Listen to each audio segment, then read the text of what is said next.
All right. Well, there it is.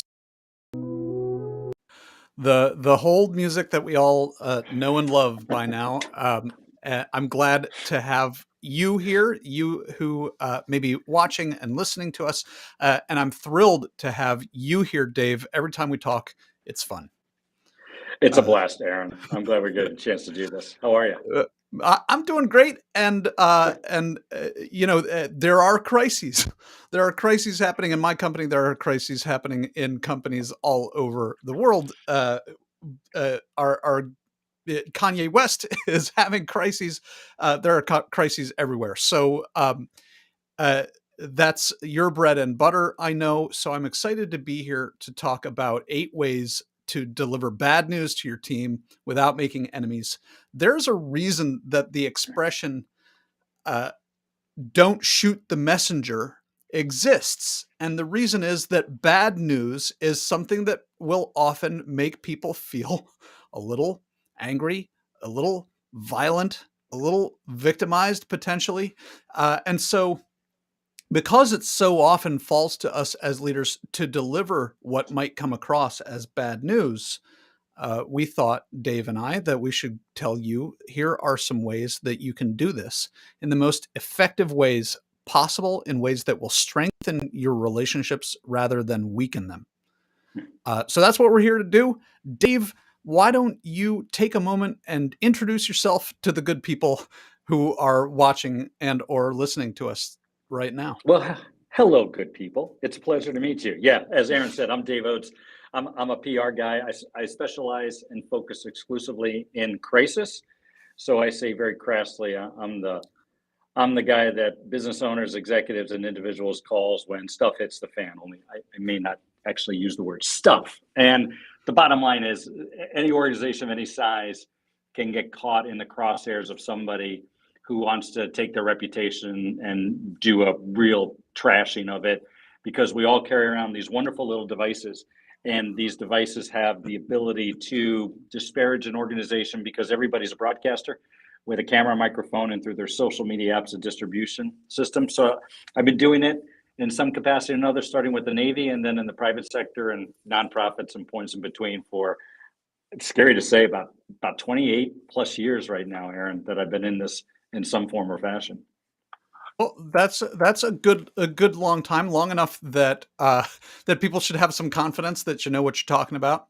Um, as you may know, folks, I'm Aaron Schmuckler, co-founder of a company called the Yes Works. We think of what we do as company culture engineering, and what that comes down to includes making sure that you have the structures in place to guarantee that you've got a, or at least come close to guaranteeing that you're going to have an environment where people are thriving. And so is your bottom line. It includes things like leadership development and soft skills training. We've been helping a giant software company recently hang on to employees with hard to find skills, employees that had been leaving within 90 days of starting their employment because they couldn't stand the pressures of dealing with customers. And we've helped them hang on to hundreds of new employees over the last few months. Over the last 7 months, I guess we've been working with them, and nobody's left. So Wow. that's been fun. Wow. So let's Seriously, nobody's left. That's nobody's that's that's left. impressive. Wow. Okay. So Dave, let's give the people what they came for. They came for 8 ways to deliver bad news to their teams without making enemies. We're going to go back and forth. Each of us has 4 suggestions. What is your first tip or suggestion for how to deliver bad news? The first suggestion I have is soon. And the reason I say soon is because it's like any other type of, news that's uncomfortable, right? It doesn't get any better with age. In fact, it's like fish over time, right? If the Yeah. news sticks around without anybody sort of doing anything about it for a couple of days, it winds Hmm. up just getting even worse. So as uncomfortable as it is, and as much as everybody would just assume to not do that, you know, look at the adage, right? Rip off the band-aid quickly, do whatever, get it out soon. The more longer you wait, even if no one else knows about it, your audiences, right? Your employees, your customers, your business partners, investors, or donors, if you're a nonprofit, will only ask the question, why didn't they hear about it soon? And this probably speaks to the core of a crisis. What happens and why something is becomes one. It's simply because people feel shocked by it. People do not understand what happens. It runs counter to what they know of you. And so Mm. delaying that only shocks them further because they thought, they had a relationship with you. And if you didn't tell them right away, they feel disconnected. So soon is the first that I would say. Uh, you know, that is such great advice. And you're talking about the board saying, "Why didn't I know about this sooner?" Your team will say, "Why didn't I know? Why didn't you tell us about this sooner?" And if you need Right. evidence for that, just look at your own responses to when your team brings you bad news. I have heard countless leaders say, "Why didn't you tell me about this sooner?" And so, as you say, it's not going to get easier. It's not going to get uh, more cushioned over time. Right. It's gonna be like fish. Yeah, and I understand why people don't do it, right? You're hoping that there's a chance that it dies down. Well, hope is Mm. not a strategy. There's a newsflash for you. And oftentimes it just exacerbates the problem. And you're right. We talk about this from when employees come to us. Let's think about our childhood for a minute. Let me go back to the trauma that was our collective childhoods. When we had something we didn't do, we didn't tell mom and dad early enough, and mom and dad were as mad that we didn't come to them beforehand. And now it's a complete hot mess, and it's going to cost more, or there's going to be a Mm. longer fix, Yep. or things like that. So if anything, we have examples of what we did as a kid that we should apply in our professional world now, right? All right, terrific. So, tell people, bring the bad news soon. Hmm. All right. My first tip is also kind of something that goes against what might be our tendency. We feel tempted to, in some way or another, try to soften the blow. So don't. My suggestion is don't try to soften the blow. Any form of this is going to hurt me more than it's going to hurt you. I really wish I didn't have to tell you this. The kinds of things that we say to mitigate or hopefully kind of create some softer blow are going to backfire on you. They're going to feel to your team like a manipulation. They're going to create this get it over with impression in them. So don't try to soften the blow. Instead, if you may, I'm sure, Dave, you're familiar with Chris Voss and the Black Swan Group and his book Never Split the Yeah. Difference, right? And he Yep. talks about an accusations audit, which is kind of the opposite of softening the blow. It's preparing people for a major blow. Hey, Right. you might hate me by the time I'm done telling you what I have to tell you. And going through all of the things that you might think I'm greedy. You might think that I should have done something in Yeah. advance to Yeah. prevent this. Right. Give them all of the reasons that they are going to uh, think ill of you before you give the bad news. That is a good replacement for trying to soften the blow.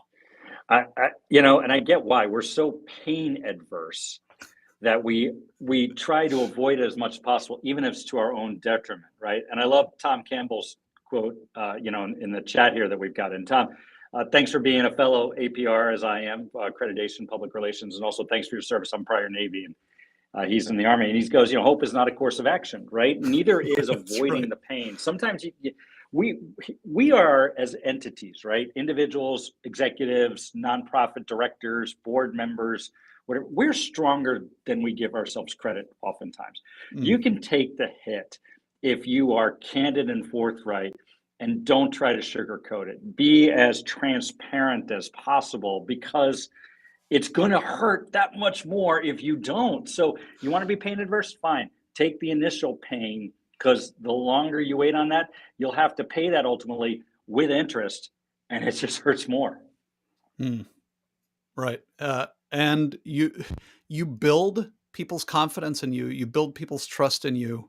The accusations audit, right, that I just talked about, that Chris Voss recommends, yeah, that is a scary thing to do. You think you're putting ideas into other people's head about how Right. terrible you are.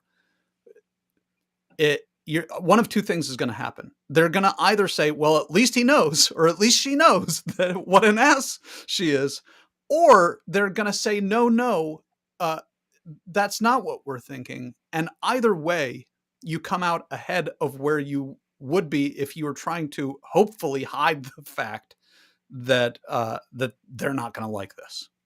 Yeah, yeah, that's a great point you bring up too, right? And it goes against our default state oftentimes, but it is absolutely the right course of action. Well said. All right. Uh, Bet is back to you, Dave, for your second suggestion. The second thing I would say is tell it in multiple ways, or I'll call it Mm, multiple channels, right? So we talked about soon, don't sugarcoat. Don't expect that one statement in one channel, right, is going to solve it. Whether that's an email to your employees or it's a, robocall to customers or things like that. A one and done approach is not going mm, to cut it.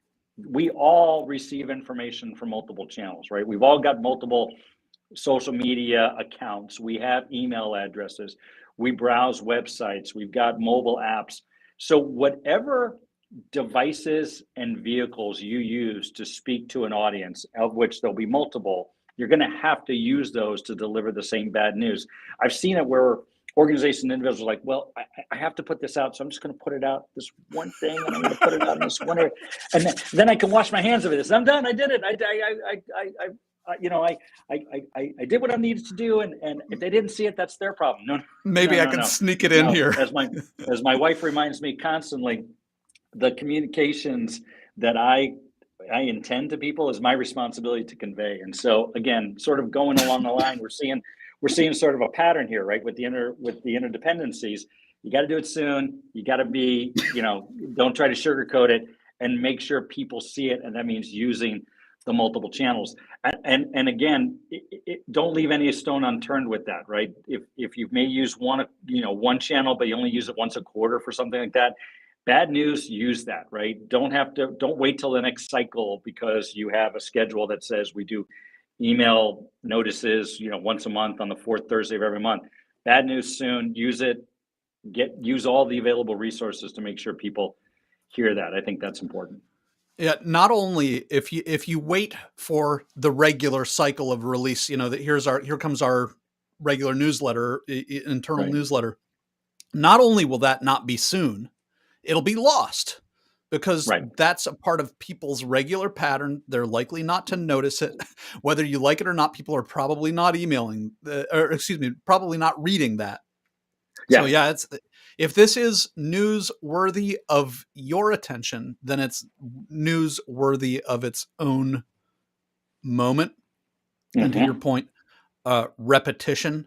I often recommend a podcast called Manager Tools. And what Mark Horstman of Manager Tools says, and I repeat this often, is if you tell your people something 7 times, then half of your people will tell you that you said it once. Yeah.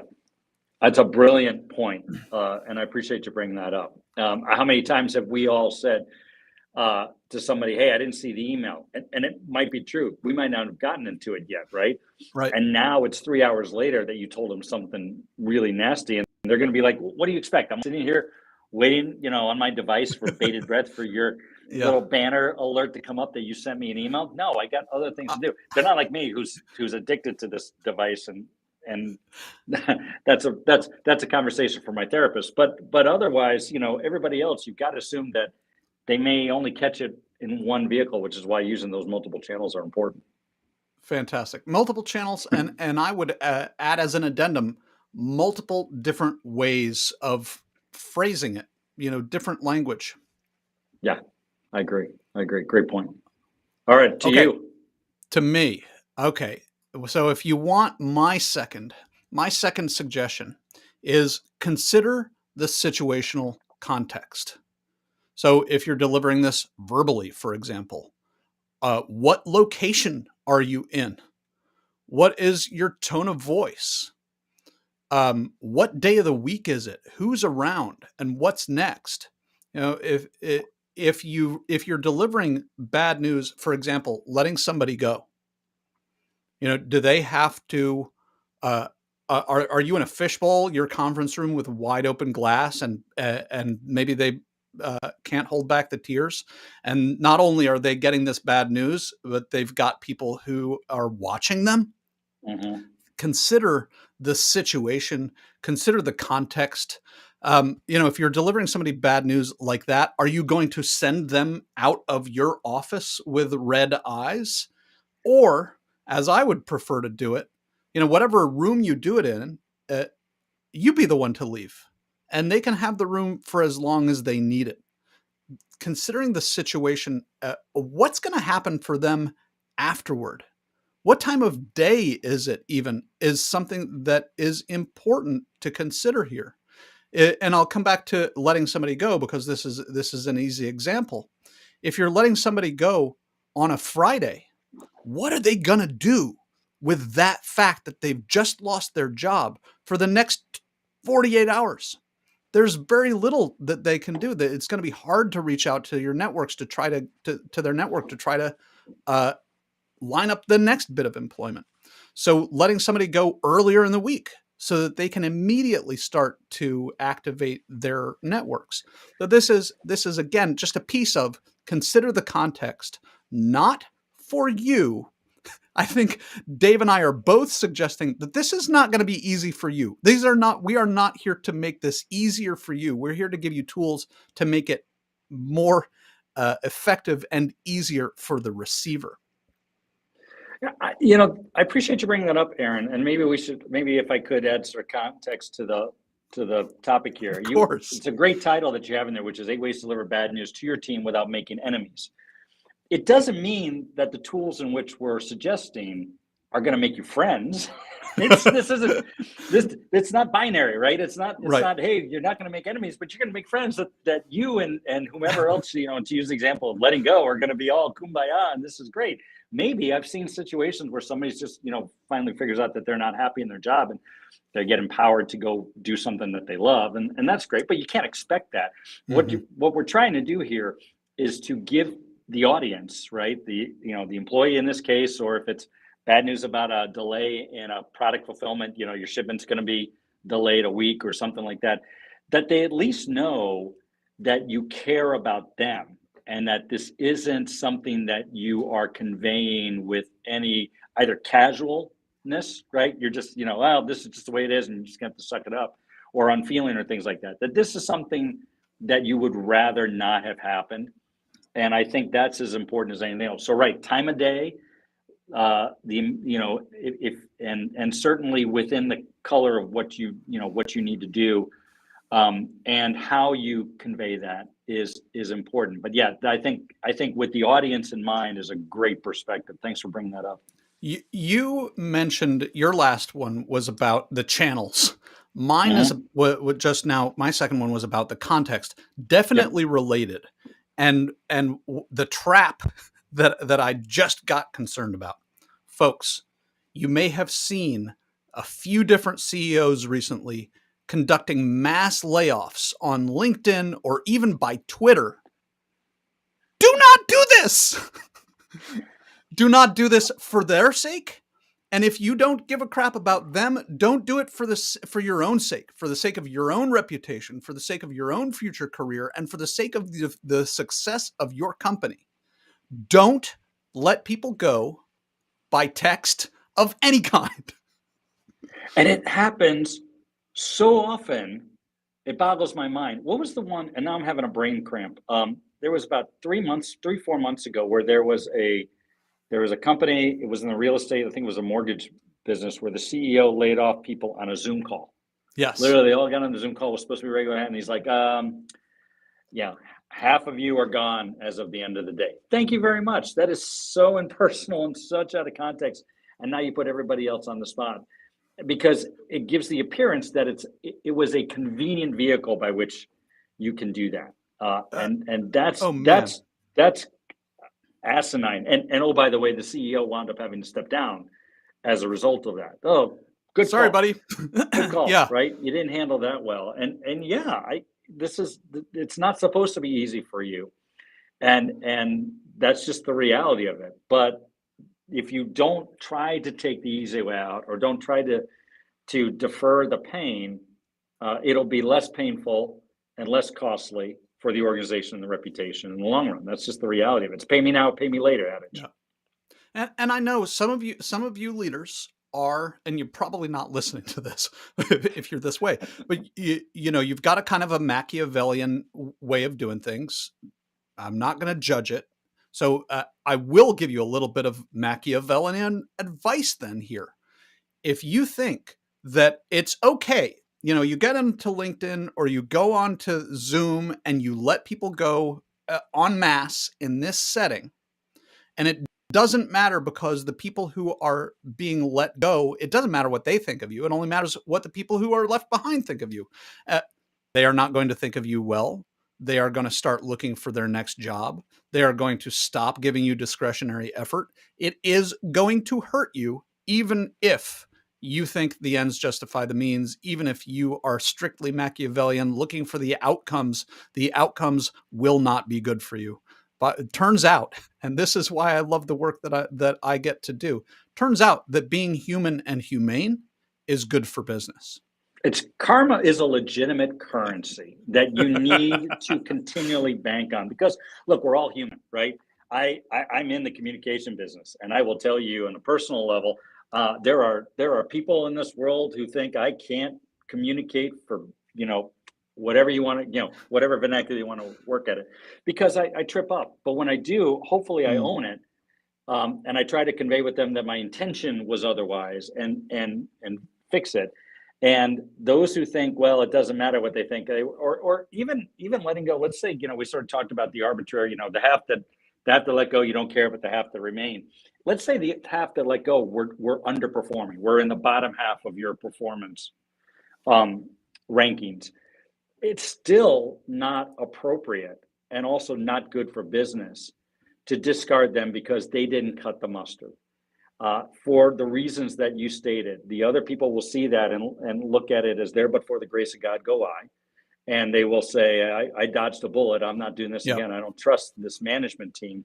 They're sure as hell not going to recruit anybody to come in. And they're yeah, saying, yeah, I'm looking for a way out there. So your talent pool shrinks significantly, even with the good people you brought behind. And the reputation indeed. on the street, your competitors will take advantage of that in a moment. Oh, by the way, Your especially in your this day and whole age where it's team, hard to find good people. your whole team are gazelles at the waterhole, right? And Yes. just because you're the lion who took out somebody else doesn't mean that they're going to trust you going forward, knowing that you're a lion. And the water hole or the water coolers kit, guess where it is right now? It's your chat icon. It's Facebook Yep, Messenger. It's WhatsApp. It's all of those yep, things. Even if you're a work from home or you're a distributed company, guess what? That water cooler is going on 24/7 with employees who are talking to each other and going, "Can you believe just what happened?" and blah blah. Blah. And it's as bad as it's ever been because of that. Because all right. everybody's a So broadcaster. everybody's a broadcaster. Everybody's a broadcaster. We are halfway through our 8 suggestions for you. Dave, what is your next suggestion for the good people at home? This is really a good transition to what we've been talking about beforehand in context and transparency and immediacy. You got to follow up with some action. If the bad news is bad, just conveying whatever that news was. This is what happened. This is what we need to do. These are the things that we've decided to engage in for whatever reason. Again, you can go back to employee layoffs or product recall or delay in shipment or funding, whatever the case may be. You have to have an action plan, at least a generic one. It doesn't mean you have to Mhm. have all 20 steps laid out if you don't know it yet because it's a developing initiative. But showing transparency with context in mind or empathy needs to follow up with action because otherwise the audience that whom you're trying to convey at least an understanding of how this impacts them will not actually be received well and certainly with any credibility unless there's some sort of action plan. So let's take that layoff notice, right, that you just talked about. If there are processes and procedures that you need to engage and need to convey to them about, here's how you get your last payment, and here's how we're going to help you if you need to file for COBRA benefits to stay on health benefits while you're looking at that. And here are some opportunities and some resources that you have to look for the next gig, right? And if you're so inclined, if it's a reduction in force because the position was eliminated, here are some letters of recommendations. Here's some things that we want to do for you, right? Empower those people to realize that what you did wasn't necessarily with any sort of malicious purpose, or was certainly anything personal. It was simply a reality of the world in which you live, or maybe there was something that was missed. But action without empathy without action, right, in conveying of this is just words. So Mhm. that needs to be part of your communications and delivering bad news. If you don't have empathy and you don't have action, or you just have one and not the other, your effectiveness in being able to communicate will be muted, and your reputation will likely take an unnecessary hit. Fantastic. Uh, couldn't have said it better myself. And I've got nothing to add, so I'm going to go straight to my third suggestion. Or rather, before I do, let's have a look at what Thomas has said. I always tell leaders, you can't communicate your way out of an issue or crisis. It goes to the old adage, actions speak louder than words. Absolutely. And here, right, the subtle communications, the ones that are underneath the actions you take, they are the ones that rule. They are the actions that they are the communications rather that people believe. You can say Right. something, but people aren't Totally. necessarily going to believe it. They're going to Totally. believe what you do. Totally. 100%. You're spot on that.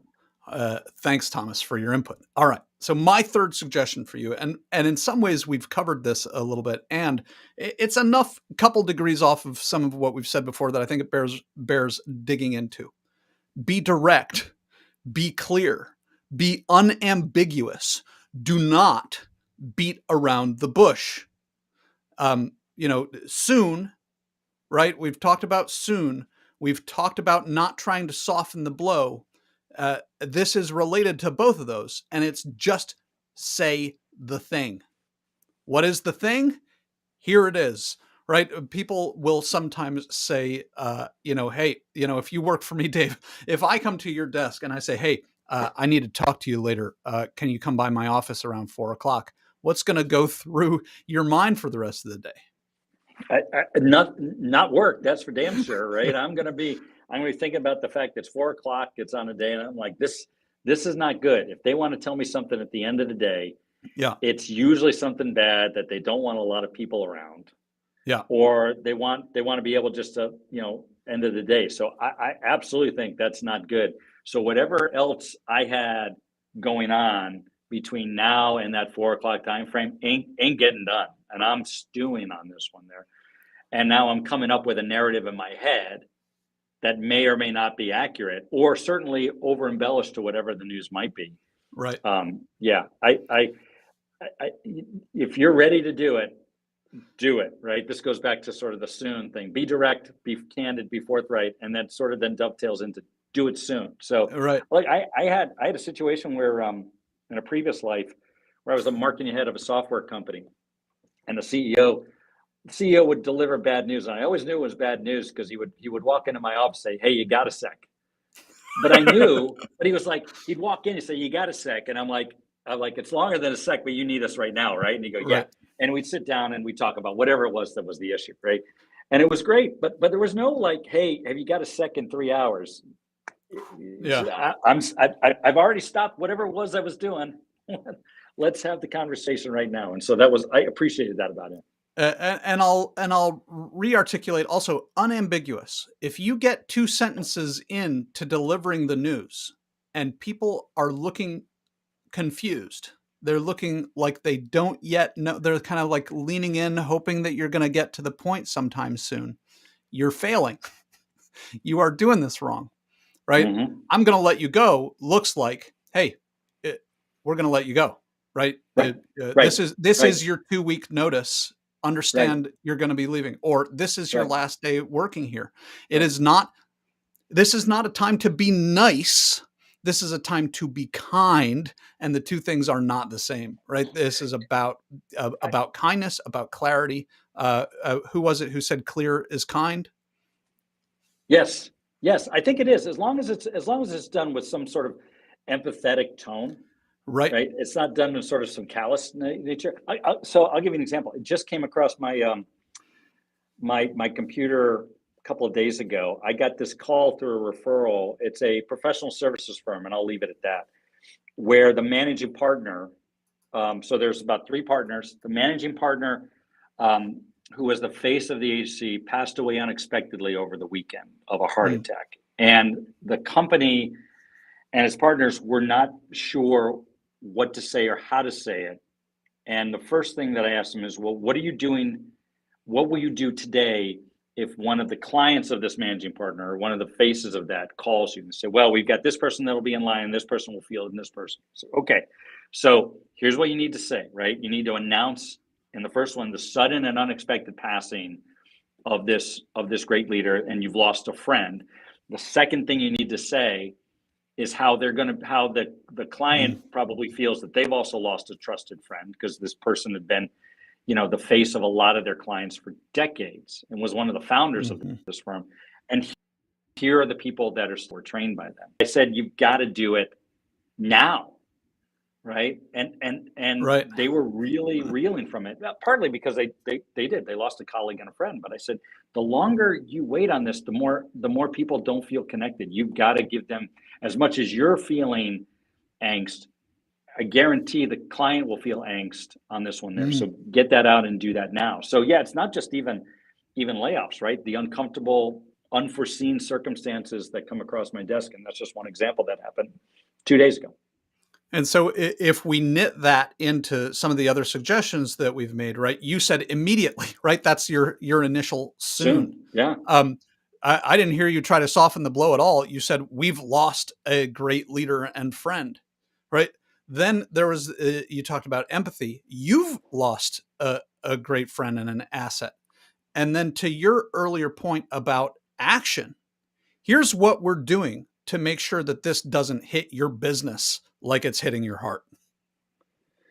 And if you do that, you give people not only the insurances that they're safe, right? Sort of the hierarchy of needs that we talk about. Once you've established their security, they will respond in kind.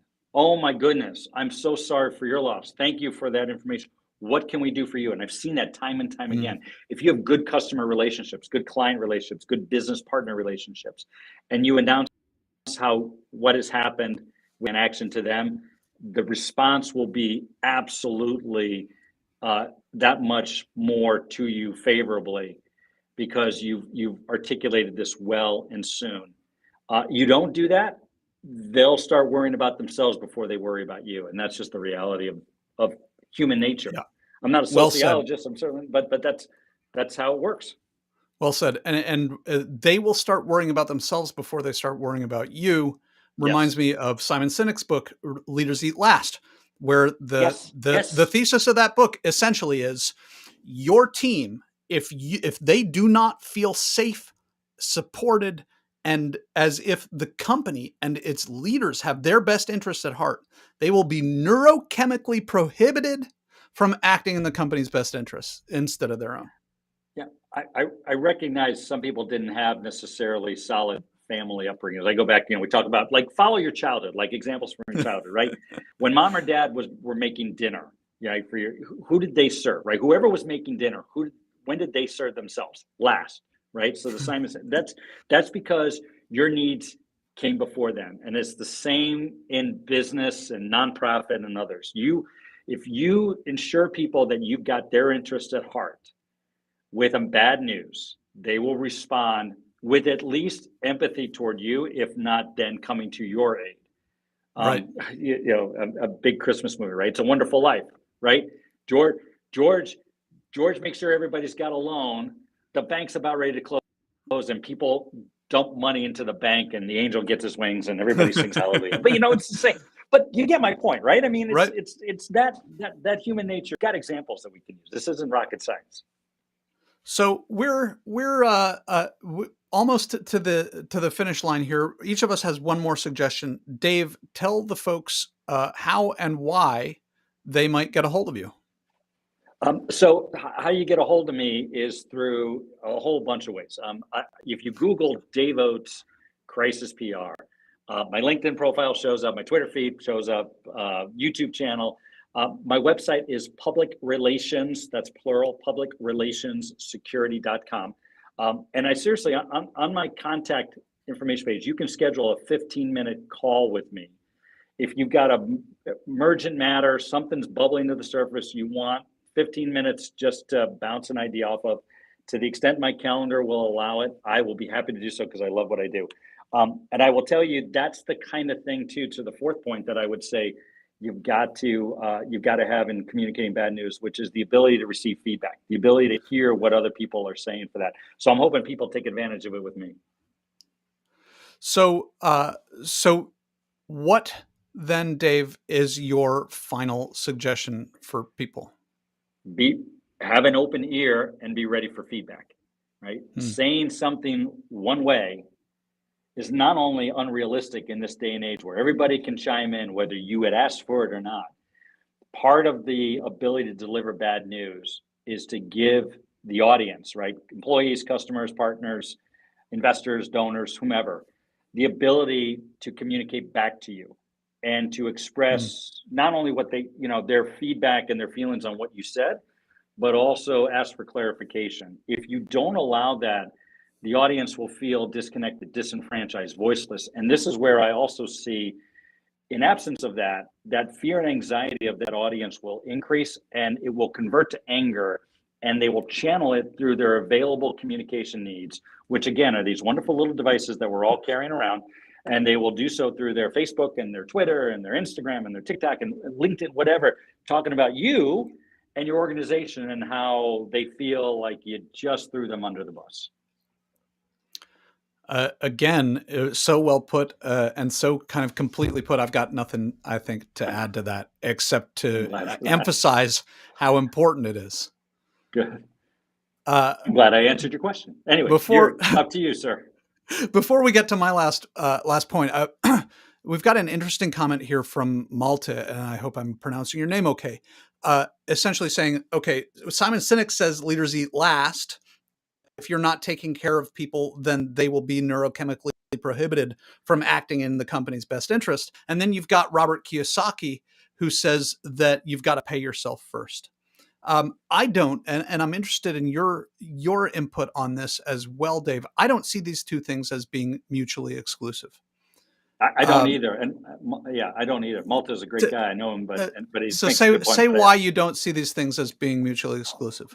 well, you need to take time to ground yourself, right? I've got another matter where there's a client that's got a matter that's turning into a legal issue, and it's quite frankly driving him into the ground. I'm generally concerned that this small business owner will literally flame out as a result of this one there. He's so personally caught up with that. There is a time when I've told him, look, you got to shut it down tonight. You need to take time for yourself. Whatever you do to relax, whether that's watch TV, read a book, go for a walk, go to dinner with your wife, whatever, do that. Please take care of yourself. But that doesn't mean that in those moments of sort of grounding yourself and getting some perspective, you're still not looking at the needs of others first and the genuineness of that in a bad, in a crisis situation. But I will Mm-hmm. suggest to you that I've seen organizations that again avoid the pain because they are afraid of their own needs over and above the audiences, right, the employees and customers, and Yes. in doing so they create greater pain for themselves in the long run. And maybe that's where I leave it, is by taking care of others and being candid and forthright about delivering bad news, as we've been talking about, soon, transparently, with proper context in the eyes of the audiences, with feedback and action, and the other points that we made, you're actually doing yourself a service Mm-hmm. because you're delaying, you're reducing the amount of pain you will feel if you do things otherwise. Aaron, what do you think? Everything that you've said, and I'll add, there's also that book, Profit First, um, and it's so this is not about my needs come above yours, so much as it is understanding this. Just like moms, right? Moms have got to take care of themselves and get enough sleep, maybe not as much as would be great, in order to take care of their kids. Similarly, if you as a leader aren't able to put food on the table, then you are not going to be able to lead your organization. If your company goes out of business, then it's not going to be able to employ anybody. And so if you need to lay some people off in order to save your business, this is in some ways paying yourself first. Then what you're doing is preserving your ability to support the folks who Mm-hmm. remain, and Right. conceivably to support the people whom you're letting go. Right. And this actually, Oh. I think transitions beautifully into my final point.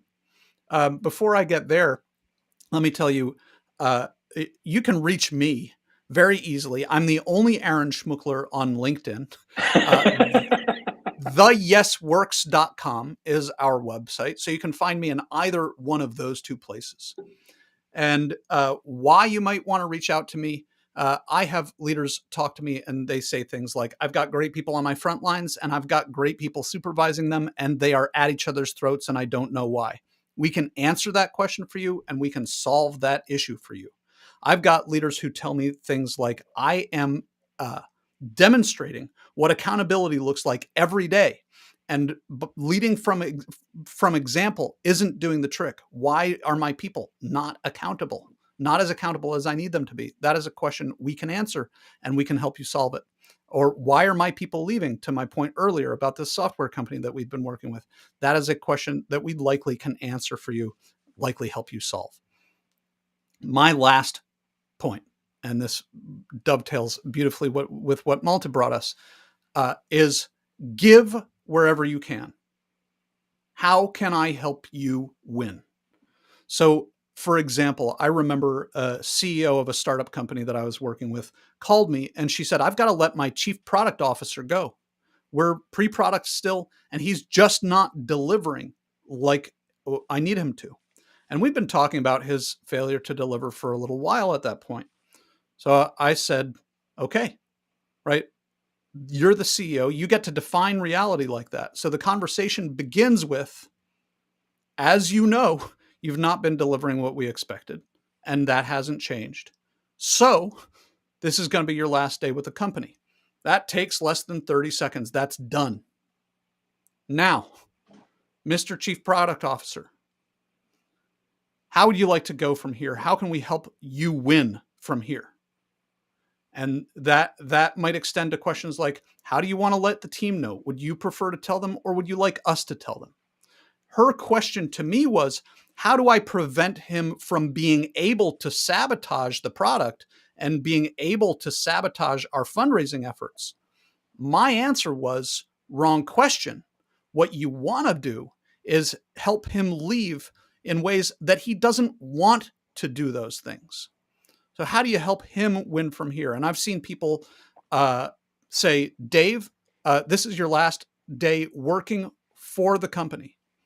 However, you're going to keep drawing a paycheck for the next 30 days, and I want you to let us pay you to go find your next opportunity. Right? That's the kind of generosity. How can you give if you've got to, as Malta says, Robert Kiyosaki suggests, pay yourself first in order to keep things running? Then what is the level of generosity, and what are the ways that you can be generous in delivering your bad news? In that example, I look at it as an investment. So if you want to be a cold, hard numbers cruncher, right, that the Yep. investment in that individual for an additional 30 days is so much more valuable. And cutting it off right there with, again, the reason a crisis is a crisis in many respects is because it's surprising, right? It's unexpected. And being able to soften that to some degree and allowing that person to say, you know what? Yeah, it was an economic reality. I get it, but they really tried to do right and give me as much of a cushion as they could is so important. I've had to Yep. lay off people, right? And I did that. I gave them not only a couple of months notice, before we made that change. I gave them a severance package afterwards, and they are still good colleagues who've actually referred me business over the last several years for that one there, right? It And it is an wasn't because, investment. right. So it was look, and there was a, there was a big, nice, fat check that I wrote for some folks, but it certainly has paid itself in dividends. So I speak from experience on that. And look, Aaron, I know you and I know each other through a networking group that says it's, we're a give to get idea. It's the more you give, the more you get. Again, Yeah. karma being that currency. Malta are actually members of Rotary in San Diego, and Rotary International, which is 1.2 million people around the world that subscribe to the mantra of service above self. And again, Mm, that doesn't mean that we put ourselves last, but we recognize the reality of the world that we live, that it is so much more lucrative for us, not only just, emotionally, but profitably, economically, by yeah. giving to others and including for that there. And so Yeah. that is a mantra that I hope other people will subscribe, whether or not they join Rotary or not. But if you want to join Rotary, contact me. I'm happy to refer you in. But my point is this: I think that's hopefully where we leave it. Right? Is make sure in the communication of bad news that you put others first. You do it quickly, and you do it with the idea of a pay me now or pay me later strategy, versus a pay Yeah. me later strategy. And look, all will work out. We're stronger than we give ourselves credit, and we will get through this if we do this right. We're going to wrap up here in a minute, and I love that you brought up the numbers. So I want to dig into the numbers just a little bit, because I was in a room full of CEOs who asked me to come in and work with them uh, just last week, and I don't remember how it came up, but this same concept of paying somebody for 30 days to go and find their next job. And I didn't say I'm suggesting this. I'm saying consider this. And one of the CEO said, right off the bat, his knee jerk, as you might imagine, was, "Oh man, I mean, if I'm letting somebody go, there's no way I'm going to pay them for 30 days." So let's just say that this is a person who earns what a racist city council member in Southern California might earn $250,000 a year, Yeah, you got an example there. Yes. Okay, right? I got you. And so a month's salary is less than 25 grand. Right. Right. I'm not very good with the divided by 12, but divided by 10 I can do. So it's Right. less than 25 grand. Yeah. How much does it cost for you to replace the other folks on your team? Are you one of those leaders who asks me and asks others, what happened to loyalty? Now imagine that you are sitting next to, you're a colleague of this person, and they say, man, I just got let go. And they were so kind to pay me for 30 days to uh, to make it my full-time job to go find my next bit of work. Not Right. only is that person now a brand advocate for your company forever, very likely, they just gave their colleagues, every one of their colleagues that they share this story with, they've given them a strong inoculation of loyalty. So what's that worth?